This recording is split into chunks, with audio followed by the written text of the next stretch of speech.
మహాసేన రాజేష్ ఈ పేరు చెప్పగానే అందరికీ ఎస్సీ సంఘాల నాయకుడిగాను క్రిస్టియన్ సంఘాల ప్రతినిధిగాను తెలుసు. వాస్తవానికి ఆయన ప్రస్థానమే హిందుత్వానికి వ్యతిరేకంగా హిందుత్వ సంఘాల పేరుతో సాగుతున్నటువంటి కార్యాచరణకి వ్యతిరేకంగా మొదలైంది. అనేక మంది క్రిస్టియన్ సంఘాల ప్రతినిధులు ఆయనకి ఆసరాగా నిలబడ్డారు. పెద్ద మొత్తంలో ఆయనకి అండదండలు అందించారు. అవన్నీ ఉపయోగించుకుని ఆయన ఎదిగారు. రాజకీయంగానూ ప్రస్థానం ప్రారంభించి తన పట్టు నిలుపుకునేటువంటి ప్రయత్నం చేశారు. ఆ క్రమంలోనే 2024 సాధారణ ఎన్నికల్లో ఆయనకి ఎమ్మెల్యే టికెట్ కూడా కేటాయించారు. కానీ తీరా ఆయన పి గన్నవరం అసెంబ్లీ నియోజకవర్గం నుంచి బరిలో దిగుదామని అంతా సన్నద్ధం చేసుకుంటున్నటువంటి సమయంలో చొక్కెదురైంది. ఆయన హిందూ వ్యతిరేకి, హిందుత్వానికి పేరుతో హిందువులకి వ్యతిరేకంగా ఆయన పనిచేశారు. పైగా దళిత సంఘాల పేరుతో అనేక కులాల్ని కించపరిచారు అనేటువంటి కారణాలతో ఆయన మీద కొందరు వ్యతిరేకంగా వ్యవహరించారు.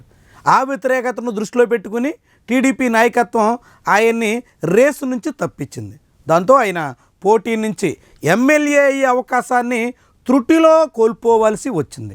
దానికి కారణం ఆయన మీద ఉన్నటువంటి ఎస్సీ నేత ముద్ర, క్రిస్టియన్ సంఘాల ప్రతినిధిగా ఉన్నటువంటి ముద్ర.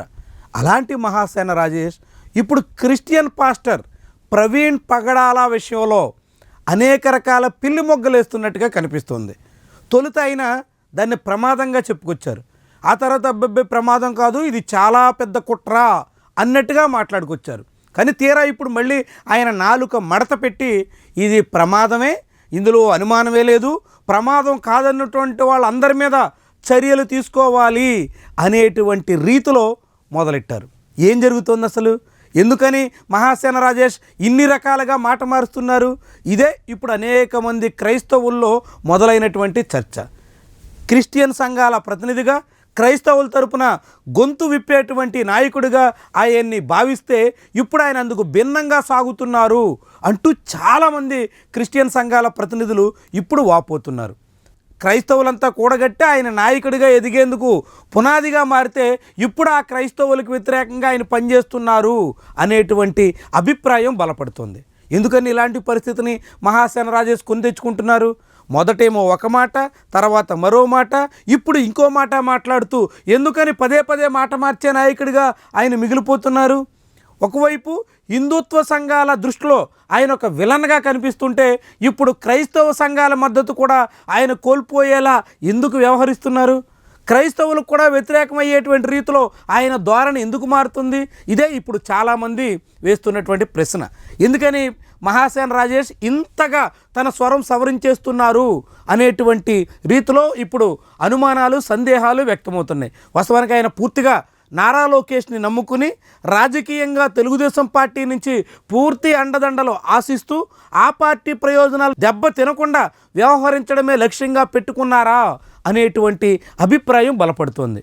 పూర్తిగా అధికార పార్టీకి ఎక్కడా ఇబ్బంది రాకుండా, తెలుగుదేశం పార్టీ కూటమి ప్రభుత్వానికి కష్టం కలగకుండా చూసేటువంటి బాధ్యతని మహాసేన రాజేష్ నెత్తుకెత్తుకున్నట్టుగా చాలామంది క్రైస్తవుల్లో ఉన్నటువంటి అభిప్రాయం. అందుకు తగ్గట్టుగానే ఇప్పుడు మహాసేన రాజేష్ వ్యవహరిస్తున్నారు.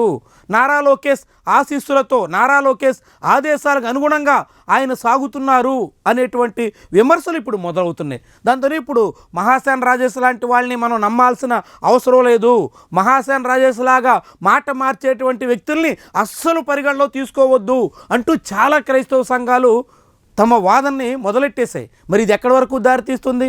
మహాసేన రాజేష్కి ఇప్పుడు రెంటికి చెడ్డ రేవడిగా మారిపోయేటువంటి ప్రమాదం దాపురిస్తుందా? ఒకవైపు హిందుత్వ సంఘాలు ఆయన్ని సస్యమీరా అంటుంటే, రెండో వైపు క్రైస్తవ సంఘాలు కూడా ఆయన్ని నమ్మకంలోకి తీసుకోలేకపోతే ఇప్పుడు మహాసేన రాజేష్ పరిస్థితి ఏంటి? రాజకీయంగా ఆయన్ని తెలుగుదేశం పార్టీ ఎంతకాలం ఆదరిస్తుంది? ఇన్నాళ్ళుగా క్రైస్తవుల్లో మద్దతు కూడగడతారని, దళిత ప్రతినిధులుగా ఆయన నిలుస్తారని ఆదరించినటువంటి టీడీపీ నాయకత్వం ఆయన్ని ఎంతకాలమని సహిస్తుంది? ఎంతకాలం పాటు ఆయనకి అండదండలు అందిస్తుంది? ఏ రకంగా ఆయన్ని ప్రోత్సహించి పదవులిచ్చి అనేక రకాలుగా ప్రాధాన్యత ఇస్తుంది అన్నవి ముఖ్యమైనటువంటి అంశాలు. మరి ఇన్నాళ్ళుగా ఆయనకు అండగా నిలిచినటువంటి తరగతంతా ఇప్పుడు మహాసేన రాజేష్ నుంచి దూరం అవుతున్నటువంటి తరుణంలో రాజేష్ భౌతవ్యం గందరగోళంగా మారబోతుందా అనేటువంటి అనుమానం కూడా మొదలవుతుంది. మరి ఇది ఎక్కడి వరకు దారితీస్తుంది? మహాసేన రాజేష్ పదే పదే స్వరాన్ని సవరించేస్తున్నటువంటి ధోరణిని మార్చుకుంటారా, లేకుంటే ఇదే రీతిలో సాగుతూ ఆయనకు ఉన్నటువంటి గుర్తింపుని, గౌరవాన్ని, స్థాయిని, హోదాని అన్నిటినీ కోల్పోయేటువంటి రీతిలో వ్యవహారమే నడిపిస్తారా? ఏమవుతుందన్నదే ఆసక్తికరమైనటువంటి అంశం.